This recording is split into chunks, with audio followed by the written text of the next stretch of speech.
Dunia yang mempamerkan makna tanpa dunia yang menzahirkan rupa tanpa makna. Ataupun dunia yang hidup dengan rupa tanpa makna. Masing-masing orang nak pamerkan kehidupan dia. Masing-masing orang nak pamerkan jawatan dia. Masing-masing orang nak pamerkan apa yang dia miliki. Wajah yang cantik, harta yang banyak, pangkat yang besar dan segala kemewahan yang ada. Sebab tu kadang-kadang orang buat apa?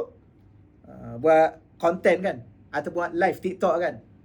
Yang perempuan tu dia tunjuk apa? Tunjuk gelang. Dia angkat tangan dia. Padahal tu aurat tu. Saya ni tak apa, lelaki ni. Dia angkat tangan dia. Dia tunjuk gelang daripada sini ke sini. Dia tanya, you ada?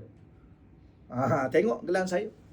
Dia nak tunjukkan dia punya gelang. Dia tak perasan, dia tak sedar diri. Orang lain ada 3 kedai emas.